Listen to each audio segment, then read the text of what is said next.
Assalamualaikum warahmatullahi wabarakatuh. Perkenalkan, saya Nurfaidah Mariani dengan NIM 211230024 dari kelas HI1 angkatan 2023 International Women University. Pada video pembelajaran kali ini, saya akan membahas sesuatu yang sangat penting yang menjadi fondasi utama dari hukum internasional, yaitu dasar yuridis dan sosiologis keberadaannya dalam sistem hukum dunia. Kenapa saya mengambil materi ini?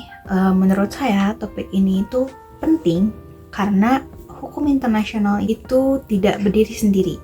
Nah, keberadaannya itu dipengaruhi oleh berbagai aspek hukum formal dan juga kebutuhan masyarakat global. Nah, jadi dengan adanya video pembelajaran ini, mari kita telusuri bersama-sama bagaimana dan apa dasar-dasar ini dan bagaimana peran pentingnya dalam sistem hukum dunia. Dasar yuridis dari hukum internasional itu merupakan legitimasi yang diperoleh melalui sumber hukum yang diakui secara internasional. Secara umum, sumber hukum internasional itu terbagi menjadi 3 bagian, yaitu yang pertama itu ada perjanjian internasional, lalu kebiasaan internasional, dan prinsip umum hukum. Oke, pertama kita akan membahas poin pertama, yaitu perjanjian internasional. Seperti yang disebutkan dalam pasal 38 Statuta Mahkamah Internasional, perjanjian internasional itu merupakan salah satu sumber utama hukum internasional. Contohnya yaitu seperti Piagam PBB yang menjadi dasar kerjasama antar negara. Sekarang lanjut ke poin kedua, yaitu kebiasaan internasional. Jadi, maksudnya itu kebiasaan yang dilakukan secara konsisten oleh negara-negara dengan keyakinan hukum.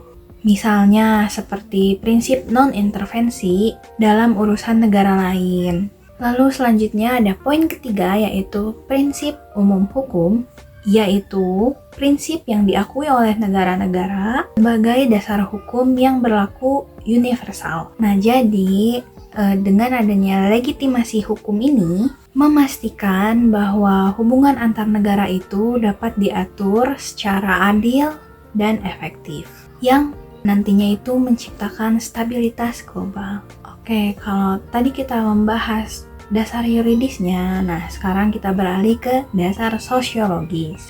Keberadaan hukum internasional itu memiliki dasar sosiologis, yaitu kebutuhan masyarakat dunia untuk hidup berdampingan secara damai. Dalam era globalisasi ini, keterkaitan antar negara itu semakin erat, baik dari segi ekonomi, politik, sosial, dan budaya. Nah, jadi hukum internasional itu hadir untuk menjawab kebutuhan-kebutuhan tersebut dengan menyediakan kerangka kerja yang memungkinkan, seperti kerjasama global dalam isu perubahan iklim atau perdagangan internasional, lalu penyelesaian konflik sebagai alat untuk mencegah dan menyelesaikan sengketa antar negara. Lalu yang terakhir ada perlindungan hak asasi manusia, yang mana melindungi hak-hak dasar melalui instrumen seperti Deklarasi Universal Hak Asasi Manusia.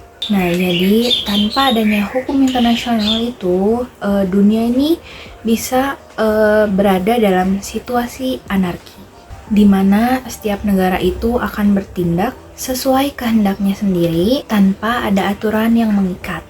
Nah, kalau diibaratkan, hukum internasional itu seperti suatu asrama yang ada di suatu kampus internasional, yang mana di asrama itu terdapat mahasiswa-mahasiswa yang berasal dari berbagai negara yang berbeda. Nah, agar kita sebagai penghuni itu bisa hidup dengan nyaman, dengan damai, maka dibuatlah suatu aturan. Aturan ini itu mencakup dasar yuridis dan dasar sosiologis yang seperti tadi saya sudah jelaskan sebelumnya. Dasar yuridis ini seperti aturan tertulis di suatu asrama. Misalnya ada aturan jam malam, lalu dilarang merusak fasilitas bersama, yang mana aturan tersebut itu merupakan hasil dari rapat yang sudah disetujui bersama. Ini tuh seperti perjanjian internasional yang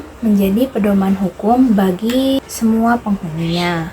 Lalu di sini ada dasar sosiologisnya. Jadi dasar sosiologis ini bisa diibaratkan seperti aturan tidak tertulis, seperti menghormati penghuni lain, atau tidak membuat kegaduhan yang mungkin bisa menimbulkan ketidaknyamanan penghuni lain.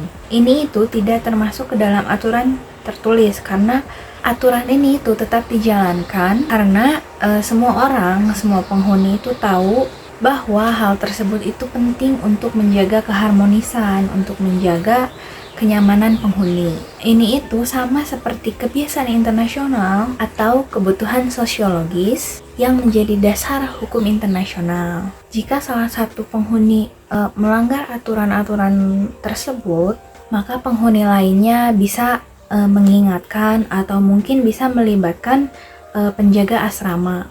Ini itu bisa menggambarkan bagaimana hukum internasional itu bekerja dengan memanfaatkan pengadilan atau arbitrase untuk menyelesaikan suatu konflik.